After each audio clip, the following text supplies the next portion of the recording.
Carolina Panthers, Tampa Bay Buccaneers. We have the Bucs as 8.5 point home favorites over the Panthers, a total of 41.5.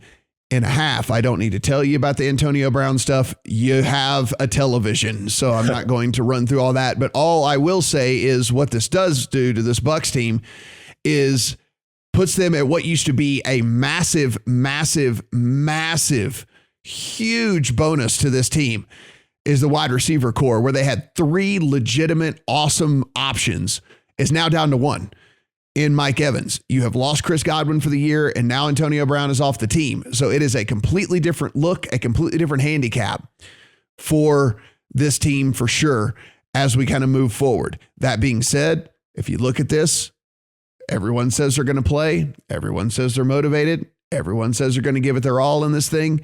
And so with that, as opposed to one of these teams that, you know, is superior but has a much smaller spread, you still see 8 points, you know, out there on this Bucs team. Steven, when you take a look here, I mean, if there was, I mean, you know, maybe we were talking about that teaser leg for Washington. Yeah. If there was a dance partner this week, this might be the only one that makes any sense. Yeah, and it requires you having faith and believing what Bruce Arians has said. The quote that stuck out to me is Arians saying, "You play to win," when he was talking to reporters Monday about resting players. Quote, "You're playing to get that second seed. That's huge. We're not resting anybody. We're playing to win." Minds can disagree and differ on how significant the second seed is at this point, but at least in his mind, and he's publicly saying that it matters to him.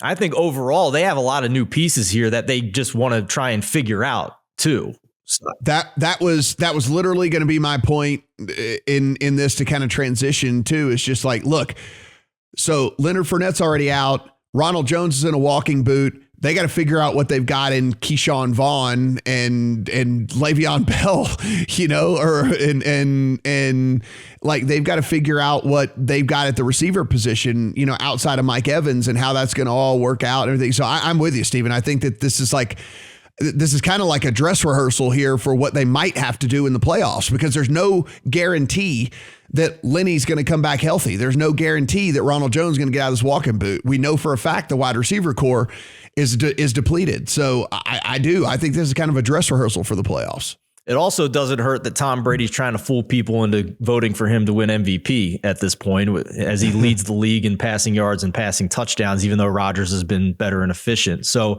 if all of these things are in fact true this week, Matt, then it is just an amazing teaser leg and might even be an amazing spread to bet on, because just 2 weeks ago, Tampa Bay was an 11-point favorite on the road at Carolina. So let's just say 12-13 on a neutral. This week, they're only an 8-point favorite on their home field in Tampa Bay, which is implying less than a touchdown favorite on a neutral. So just an amazing value if you believe Bruce Arians is going to do what he says he's going to do. Brad, it is again us trying to read the tea leaves, right? And believing coach speak. And that is sometimes works out and that sometimes burns us. But how do you think this one plays out? In the text that he released, he had text from Bruce Arians going, "Yeah, we're going to play hard." So, I believe that is the message. The problem is the Bucs are super banged up. It's not just the receivers that you've talked about. It's Levante David at middle linebacker. It's JPP. It's Shaq Barrett. So, it's both edge rushers and your middle linebacker. And then suddenly you're starting to look quite thin, I think. So, especially, when Brady first got there and he was kind of building that chemistry with Godwin, with AB, with Evans, it took them 8 weeks because he needs precision, Brady, doesn't it? He's throwing a ball to a spot. He needs to know you've seen the linebacker the same way and you're reading the coverage the same way and cutting it off and going to the left or whatever. So, yeah, I couldn't be laying 8 here, even if we are getting, say, 4 points of value, because I have no idea what Bucs team is going to get. Like, they did get pushed to the wire by the Jets last week.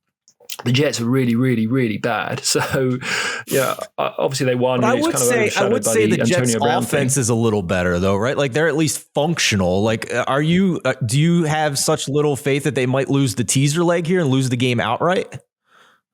Maybe. I mean, we say the Jets better? Have the Jets been better until last week? Like Zach Wilson's been awful. Like he's been a bottom 3 offense the entire year, and then last week they're going up and down the field on the Bucs. Right, that's the best they've looked in 2 months. So, yeah, I don't know. I mean, maybe they bounce back. I don't know, but I just think there's a lot of uncertainty. Basically, I would say the Panthers' offense is probably about bottom 3, if not.